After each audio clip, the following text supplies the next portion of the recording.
അബൂജഹലിന്റെ ഉറക്കം നഷ്ടപ്പെടാൻ തുടങ്ങി. എന്താണ് കാരണം? മുഹമ്മദ് നബി സല്ലല്ലാഹു അലൈഹി വസല്ലം തങ്ങളെ എങ്ങനെയെങ്കിലും വധിക്കണം.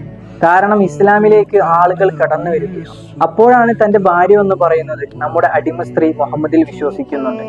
അടിമ സ്ത്രീയെ വിളിപ്പിച്ചു അബൂജഹൽ. അടിമ സ്ത്രീയുടെ പേര് ദുആനിറ എന്നായിരുന്നു. നീ മുഹമ്മദിൽ വിശ്വസിക്കുന്നുണ്ട്? അതെ, ഞാൻ മുഹമ്മദ് നബി സല്ലല്ലാഹു അലൈഹി വസല്ലം തങ്ങളിൽ വിശ്വസിക്കുന്നുണ്ട്. ഇത് കേട്ട അബൂജഹലിന് ദേഷ്യം പിടിച്ചു. നല്ല സുന്ദരിയായ ഒരു അടിമ സ്ത്രീയായിരുന്നു. ജോലികളെല്ലാം കൃത്യമായിട്ട് ചെയ്യുന്നുണ്ട്. അതുകൊണ്ട് തന്നെ അവളോട് പറഞ്ഞു മനസ്സിലാക്കാമെന്ന് വിചാരിച്ചു. മുഹമ്മദ് നബി സല്ലല്ലാഹു അലൈഹി വസല്ലം തങ്ങൾ കളവ് പറയുകയാണെന്ന് അബൂജഹൽ പറഞ്ഞു.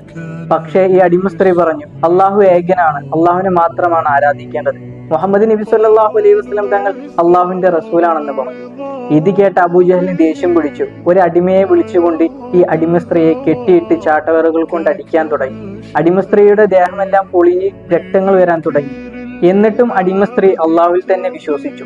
ഇത് കണ്ട അബൂജഹൽ കുറച്ചു ദിവസം പട്ടിണി കിട്ടും. എന്നിട്ടും അതിൽ നിന്നൊരു മാറ്റവുമില്ല. ലാസ്റ്റ് അബൂജഹൽ ആ കാര്യം ചെയ്തു. തന്റെ അടിമ സ്ത്രീയുടെ 2 കണ്ണുകളും ചുഴന്നെടുക്കാൻ പറഞ്ഞു. അടിമകൾ ആ അടിമ സ്ത്രീയുടെ കണ്ണുകൾ ചുഴന്നെടുക്കുന്ന സമയത്ത് ചോദിക്കുന്നുണ്ട്, നീ അള്ളാഹുവിലും മുഹമ്മദിലും വിശ്വസിക്കുന്നുണ്ടോ? വിശ്വസിക്കുന്നുണ്ടോ? അപ്പോഴതാ 2 കണ്ണും ചുഴന്നെടുക്കുകയാണ്. അടിമ സ്ത്രീ കരഞ്ഞുകൊണ്ട് പറയുന്നുണ്ട്, അള്ളാഹു ഏകനാണ്, മുത്തുനബി സല്ലല്ലാഹു അലൈഹി വസല്ലം തങ്ങൾ അള്ളാഹുവിന്റെ റസൂലാണ്.